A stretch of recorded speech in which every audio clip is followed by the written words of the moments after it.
Halo teman-teman, kembali lagi bersama saya, Elias Godilfur Sarman, peserta Lacar CPNS Kementerian PUPR Angkatan 3. Pada video kali ini, saya akan menyampaikan pemahaman nilai dasar ASN, yaitu nilai akuntabel dan nilai kompeten. Oke, langsung saja kita membahas definisi akuntabilitas dan kompetensi. Akuntabilitas dalam konteks ASN merupakan kemampuan mempertanggungjawabkan segala tindak dan tanduk seorang ASN sebagai pelayan publik kepada atasan, lembaga pembina, dan kepada publik.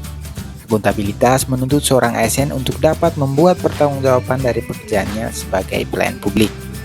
Sedangkan kompetensi merupakan deskripsi pengetahuan, keterampilan, dan perilaku yang diperlukan dalam melaksanakan tugas jabatan. Kompetensi menjadi faktor penting untuk mewujudkan pegawai profesional dan kompetitif.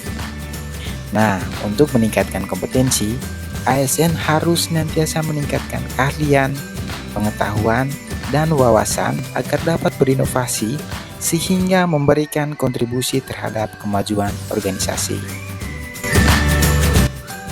Setelah memahami definisi akuntabilitas, selanjutnya kita perlu mengenal aspek-aspek akuntabilitas, yaitu akuntabilitas adalah sebuah hubungan, akuntabilitas berorientasi pada hasil, akuntabilitas membutuhkan adanya laporan, akuntabilitas memerlukan konsekuensi, dan akuntabilitas memperbaiki kinerja.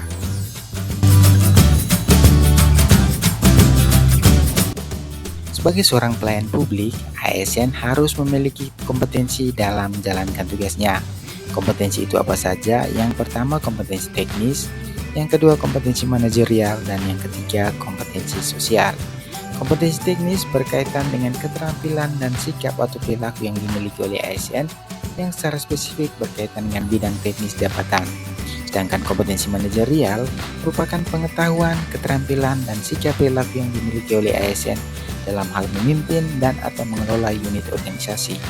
Untuk kompetensi sosial dan kultural merupakan pengetahuan, keterampilan, dan sikap perilaku yang dimiliki oleh ASN terkait dengan pengalaman berinteraksi dengan masyarakat majemuk, baik dalam hal agama, suku dan budaya, perilaku, wawasan kebangsaan, etika, nilai-nilai, moral, emosi, dan prinsip. Selanjutnya, menciptakan framework akuntabilitas. Untuk mewujudkan framework akuntabilitas, ada 5 hal yang perlu dilakukan. Pertama, menentukan tujuan yang ingin dicapai dan tanggung jawab yang harus dilakukan. Yang kedua, melakukan perencanaan atas apa yang perlu dilakukan untuk mencapai tujuan. Yang ketiga, melakukan implementasi dan memantau kemajuan yang sudah dicapai. Yang keempat, memberikan laporan hasil secara lengkap, mudah dipahami dan tepat waktu. Dan yang kelima, melakukan evaluasi hasil dan menyediakan masukan atau feedback untuk memperbaiki kinerja. ASN dalam menjalankan tugasnya harus memiliki perilaku kompeten. Perilaku kompeten tersebut ditunjukkan dengan cara yang pertama berkinerja dan berakhlak, di mana seorang ASN harus memberikan kinerja terbaik dalam menjalankan tugasnya dengan core values berakhlak sebagai landasannya. Yang kedua, meningkatkan kompetensi diri. Yang ketiga, membantu orang lain belajar. Dan yang keempat, melaksanakan tugas terbaik. Terima kasih sudah menonton dan semoga bermanfaat. Sampai ketemu lagi di video-video saya selanjutnya.